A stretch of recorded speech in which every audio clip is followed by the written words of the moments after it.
യാക്കോബിന്റെ ലേഖനം 2-ാം അധ്യായം 5-ാം വാക്യം.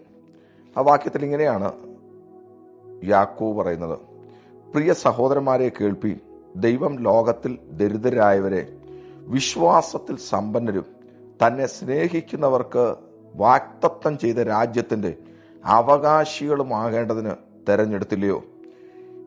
ഈ യാക്കോബിന്റെ ലേഖനം അതിന്റെ 2-ാം അധ്യായത്തിന്റെ 5-ാം വാക്യത്തിൽ അപ്പോസ്തലനായ യാക്കോബ് ദൈവസഭയെ പ്രബോധിപ്പിക്കുന്ന ഒരു കാര്യം നമ്മുടെ തെരഞ്ഞെടുപ്പിനെ കുറിച്ചാണ്.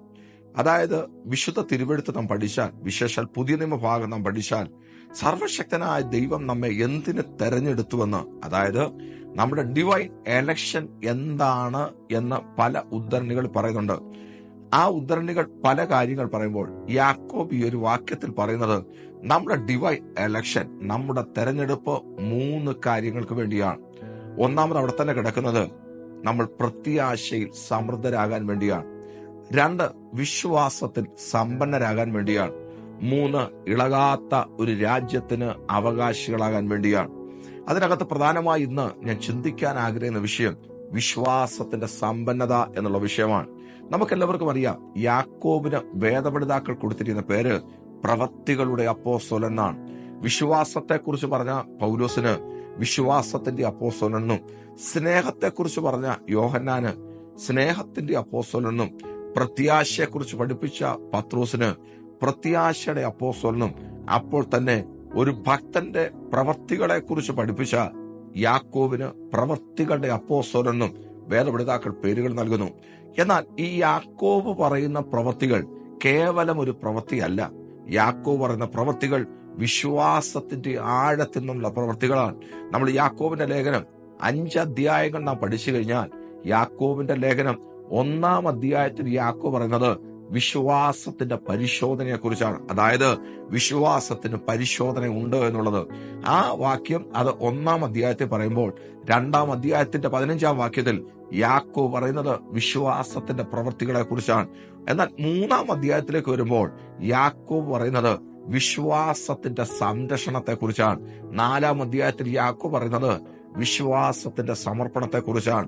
5-ാം അധ്യായത്തിൽ യാക്കോബ് പറയുന്നത് വിശ്വാസത്തിന്റെ പ്രാർത്ഥനയെ കുറിച്ചാണ്. അതായത് വിശ്വാസത്തെ കേന്ദ്രബിന്ദുവാക്കിക്കൊണ്ട് യാക്കോബ് പഠിപ്പിക്കുന്ന 5 ശ്രേഷ്ഠമേറിയ ഭാഗങ്ങളാണ് നമ്മൾ ഈ 5 അധ്യായങ്ങൾ നാം കാണുന്നത്. അങ്ങനെ പറവയിലാണ് ഈ 2-ാം അധ്യായത്തിന്റെ 5-ാം വാക്യത്തിൽ നമ്മുടെ തെരഞ്ഞെടുപ്പിനെ കുറിച്ച് യാക്കോബ് പറയുന്നത്. ഈ തെരഞ്ഞെടുപ്പിനെ കുറിച്ച് ആ വാക്യത്തിൽ 3 കാര്യങ്ങൾ പറയുന്നു. 1, നമ്മൾ പ്രത്യാശയിൽ സമൃദ്ധരായി തീരാനിടയായി തീരണം. അവിടെ 1-ാമത്തെ ഭാഗം അതാണ്. നമ്മൾ പ്രത്യാശയിൽ സമൃദ്ധരാകണം. 2-ാമത്തെ കാര്യം അവിടെ കിടക്കുന്നു, വിശ്വാസത്തിൽ നിന്ന് സമ്പന്നരാകാനിടയാകണം. 3-ാമത്തെ കാര്യം, ഇളകാത്ത രാജ്യത്തിന് നാം അവകാശികളായി തീരേണ്ടയാകണം. അവിടെ നമ്മൾ ആ 2-ാം അധ്യായത്തിന്റെ പശ്ചാത്തലം പഠിച്ചു കഴിഞ്ഞാൽ യാക്കോബ് വലിയൊരു ആഹ്വാനമാണ് ദൈവമക്കൾക്ക് നൽകുന്നത്. അവിടെ യാക്കോബ് പറയുന്നത് സർവശക്തനായ ദൈവം സമ്പന്നരെ മാത്രമല്ല തെരഞ്ഞെടുത്തത്, ദരിദ്രരെയും അവൻ തെരഞ്ഞെടുത്തു എന്ന് പറഞ്ഞ ദൈവിക തെരഞ്ഞെടുപ്പിനകത്ത് ജാതിയോ വർഗമോ വർണ്ണമോ പണമോ ഒന്നും ഒരു മാനദണ്ഡമല്ല. അത് ഒന്നും മാനദണ്ഡമാക്കാതെ എന്ന് പറയാൻ സമ്പന്നരെയും ദരിദ്രരെയും അവൻ തെരഞ്ഞെടുക്കാനിടയായി. അതിന്റെ മേളത്തെ പശ്ചാത്തലങ്ങൾ അതാണ് യാക്കോബ് ഉദ്ദേശിക്കുന്നത്. എന്നിട്ടാണ് പറയുന്നത് ദരിദ്രരെയും കൃപയിലേക്ക് കൊണ്ടുവന്ന സർവശക്തനായ ദൈവം എല്ലാവരും, വിശേഷാൽ ദരിദ്രർ, പ്രത്യാശയിൽ നമ്മൾ സമൃദ്ധരായി തീരണയാണ്. നമുക്കെല്ലാവർക്കും അറിയാം, നമ്മുടെ വേദപുസ്തകത്തിൽ ശ്രേഷ്ഠമായി പറഞ്ഞൊരു കാര്യമുണ്ട്.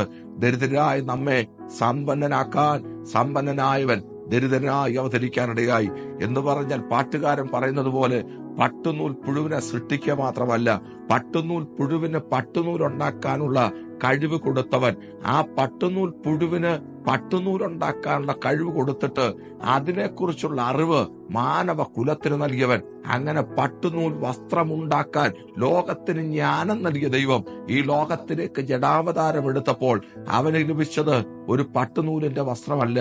അവന് കിട്ടിയത് കേവലം ഒരു ശീലയ്ക്കകത്ത് പൊതിഞ്ഞ്, എന്ന് പറഞ്ഞാൽ ആർക്കും വേണ്ടാത്ത ശീലയ്ക്കകത്ത് പൊതിയപ്പെട്ടവനായി ഈ ലോകത്തിലേക്ക് ജഡാവതാരം ചെയ്തവൻ ആ കൊട്ടാരങ്ങളിലെങ്ങും ജനിക്കാതെ വഴിയിൽ അവൻ ജന്മമെടുത്തതിന്റെ കാരണം അവർ ദരിദ്രരെയും തേടി വന്നതാണ്. അർത്ഥാൽ ദരിദ്രർക്കും ഒരു പ്രത്യാശയുണ്ട്. അവിടെ ഒന്ന് പ്രത്യാശയുടെ സമൃദ്ധിയാണ്. എന്നാൽ രണ്ടാമത്തെ ഭാഗത്തിൽ യാക്കോബ് പറയുന്നത് വിശ്വാസത്തിന്റെ സമ്പന്നതയെക്കുറിച്ചാണ്. ആ വിഷയത്തിലേക്ക് വരുന്നതിന് മുമ്പ് മൂന്നാമത്തത് ഒന്നും കൂടെ ചേർത്ത് പറഞ്ഞു കൊള്ളട്ടെ. നമുക്കൊരിളകാത്ത രാജ്യമുണ്ട്. ഇന്ന് ലോകത്തിൽ വ്യത്യസ്ത സാമ്രാജ്യങ്ങളാണ് നിൽക്കുന്നത്. ഒന്ന്, ഓട്ടോക്രാറ്റിക് നേഷനുകളുണ്ട്. രണ്ട്, ഡെമോക്രാറ്റിക് നേഷനുണ്ട്. മൂന്ന്, ബ്യൂറോക്രാറ്റിക് നേഷനുണ്ട്. താമസമിന ഒരു കോസ്മോക്രാറ്റിക് നേഷൻ എടുക്കും.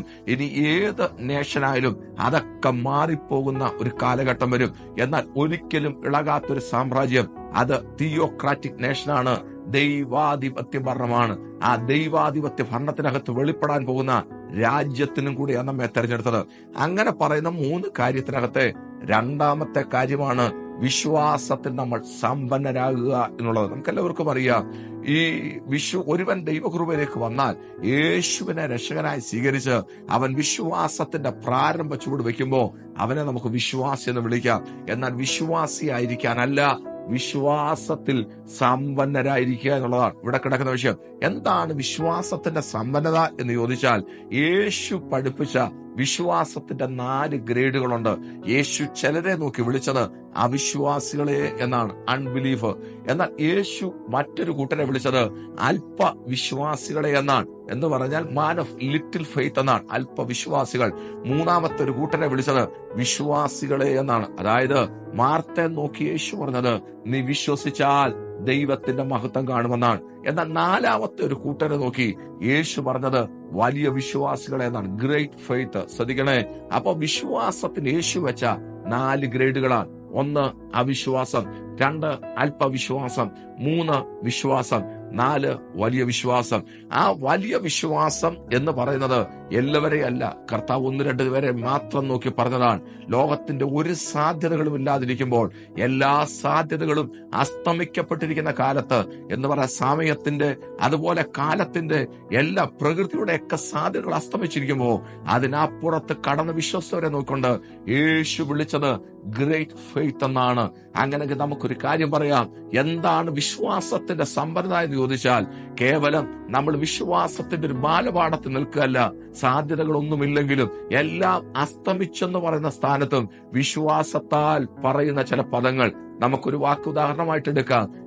കടലിൽ അലയുന്ന സമയത്ത് സൂര്യനും ചന്ദ്രനും മൊത്തം ഇരുണ്ടിരിക്കുന്നു, പ്രകൃതി വല്ലാതെ പ്രക്ഷുബ്ധമായിരിക്കുമ്പോൾ ആ 14-ാം ദിവസം ആ ഭക്തൻ പറഞ്ഞൊരു വാക്കുണ്ട്, ഈ കാറ്റിനി അടിച്ചാലും, ഈ കടലിനി അളകിയാലും, ഈ പടകിനി കുലുങ്ങിയാലും, ഈ പലക ഇളകിയാലും എനിക്കൊരുറപ്പുണ്ട്.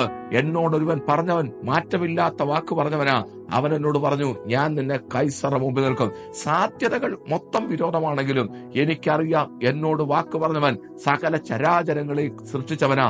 അവനാണ് കടലിനെ സൃഷ്ടിച്ചത്, അവനാണ് കാറ്റിനെ സൃഷ്ടിച്ചത്. അവനാ പറഞ്ഞ സാധ്യതകൾ ഒന്നുമില്ലെങ്കിലും നിന്നെ ഞാൻ കൈസറ മുമ്പിൽ നിൽക്കും. അങ്ങനെ ഒരു ഫെയ്ത്ത് പറയാൻ കഴിയുന്നതാണ് യഥാർത്ഥത്തിൽ ഗ്രേറ്റ് ഫെയ്ത്ത്, വലിയ വിശ്വാസം, വിശ്വാസത്തിന്റെ സമ്പന്നത. ആ ഒരു വിശ്വാസത്തിന്റെ സമ്പന്നത അനുഭവിപ്പാൻ സർവശക്തനായ ദൈവം നമ്മെ ഓരോരുത്തരെയും സഹായിക്കട്ടെ. ദൈവം എല്ലാവരെയും മാനിക്കട്ടെ. ആമേൻ.